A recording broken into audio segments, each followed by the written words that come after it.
The National Economic Development and Labour Council, otherwise known as Nedlac, has convened its 30th annual summit under the theme Advancing Solidarity and Sustaninability in the Economy and Labour Market.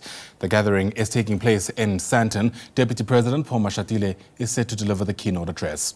Watching that story is SABC News economics reporter Katlego Legodi, who joins us now live from Sandton.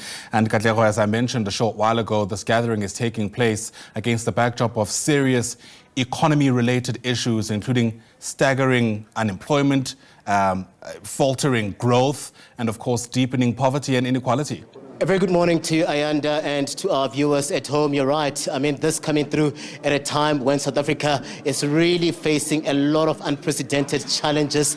This would be the crossroads that we often hear about, linked to the socio-economic issues that would play themselves on the ground. But one thing that we know is that Nedlac has been dialoguing, just putting some of these issues under the spotlight for about 30 years now, as per where you find us to date. So today marking 30 years of this Nedlac summit, and just a lot of people looking at taking stock of where we find ourselves to date, but also just come through with those tangible interventions that will bring about change for ordinary South Africans that are often looking to these constituents to come through for them. Here we're talking about business, we're talking about labor, civil societies here, government also here represented by the employment minister Nomakosa Zanameth, who also gave an address a little bit later. But one thing that we know is that really a lot of people are just really tired of the dialogues and the conversations that will be held here. They're now looking for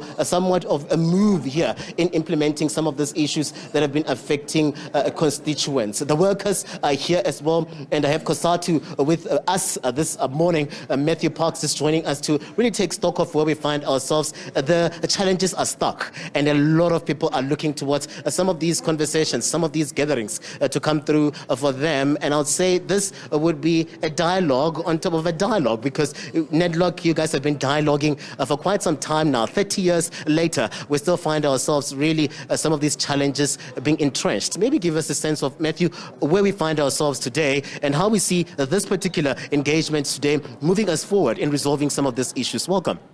No, thanks for having us. Look, I think for us it's a critical moment. We have a 42.9% unemployment. We have entrenched levels of poverty, of inequality, of crime and corruption. We have struggling public and municipal services. We have an economy struggling to grow. So Nedlac is critical in that journey. It's the only place in the country where government, business and labor get together to say how to resolve our common issues, how to all contribute to fixing these issues. And it's a useful place, because if you don't talk, if you don't engage, then you're not going to resolve the issues. And Nedlac has shown itself time and again to be a critical platform to resolve issues, but also to advance working class interests.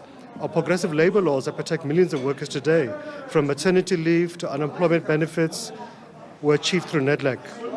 The massive work that was done during COVID-19, when 65 billion rand was released from the Unemployment Insurance Fund to help nearly 6 million workers, that was done through Nedlac, through a social compact between government, business and labor.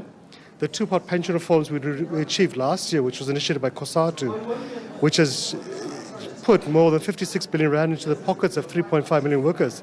That was a product of Nedlac engagements, where we're able to work together, put aside our differences, complement each other, and resolve issues. So I think for us, we've got so many issues. Number one is the unemployment issue. We have to resolve it. We've got to grow the economy from not 1% to 3%. We have to fix the state, especially local government, transit, Eskom, Metro Rail. And Nedlac is a place where you can have those discussions. It's not always easy. All parties have to kind of compromise and contribute. But by and large, we're also all in the same boat together, where we need to see South Africa's economy growing. This coming through at a time as well when there are all of these geopolitical complexities that would affect us here at home. How do we see some of these conversations here looking to ensure that there are some of those safeguards that would come through from, for instance, the tariffs, for instance, the withholding of funding to some of the institutions that have been pushing to bring about change on the ground? How do we see some of these conversations starting to find meaning and bring about tangible change, Matthew? So this is exactly the value of Nedlac. So there was already discussions yesterday at Nedlac with the Department of Trade Industry about the current state of negotiation with the US. What are the areas we can find each other on? What are the areas we can't find each other on? And to see how to fix the relationship, because we must fix it. The US is the largest economy in the world, is our second largest trading partner after China and the EU to an extent. but also to say how do we cushion fragile sectors? How do we give support to the motor manufacturing industry? How do we give support to agriculture, especially the citrus sector? How do we protect companies who are struggling, give them relief? How do we make sure we save and create jobs? So those are the discussions that can take place only at Nedlac, where government and business and labour can come together to say what do we need to do to resolve it. And there's lots of useful discussion because on such issues we'll be on the same page, because government needs to see companies doing well, to pay taxes to which fund public services. Workers need companies to sell their products so that workers can be paid. And of course, companies and government need workers to be employed so they can buy the goods. And so that's where Nedlac becomes useful, because this is where we can have these discussions and see what are the solutions we need, not just for the longer term, but also for the short term. So similarly, we've raised discussions around the electricity price. It's having a huge impact upon our mining, our industrial sectors. It's becoming increasingly unaffordable. So we're actually tabling discussions now. How can we put our electricity tariffs on a more affordable trajectory, not just for workers, but also for the economy at large? So this is the place where we can discuss such critical issues. This coming through at a time as well when we are inching closer to just the realization of this national dialogue that has been spoken about over time. How different does that become from what you guys have been having here over time? And what do we take there then as part of the Nedlac constituents that would actually add on to the plurality of voices that would come through to push for solutions for the country? So I think the two are complementary.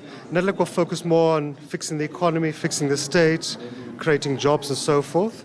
Must also why we push for Nedlac to be the anchor of the dialogue, because Nedlac has got the experience, has got the know-how of how you can negotiate, what are the compromises, the social compacts, what's practical, what's not practical. But the dialogue is also a little bit broader than that, because it looks at the whole of society. It looks at civil society, NGOs, the average grandmother in a ward in Limpopo and so forth, but also needs to speak to the issue of the moral fabric of society. What are we going to do to resolve our high levels of crime? How are we going to mobilize all of society around a common vision? So the two are complementary, and that's why we're also involved in the dialogue. Want to succeed, but also we need to be practical about what can be done and to avoid creating shopping lists which just become unpractical. We need to be very focused and look at the urgency of the pressures. We don't have unlimited time to deal with many issues. Yeah, I mean, this come through at a really opportune time. And let me just release you because the program is getting underway. We'll touch base soon. But Matthew Park's coming through as part of Labour, and you hear them coming through with their own expectations, taking stock as well, Ayanda. And you hear a lot of people just saying that there's a need now to get a move on in terms of some of these issues that have been canvassed over time. So it will be interesting to see the report that will be released here, what it's noting. But also the Deputy President Paul Mashatile will be giving a keynote address. Minister Nomakosazana Meth, Employment and Labour, is here as well. She'll also be giving an address. So high-level conversations, Ayanda, that can be expected here going into the afternoon.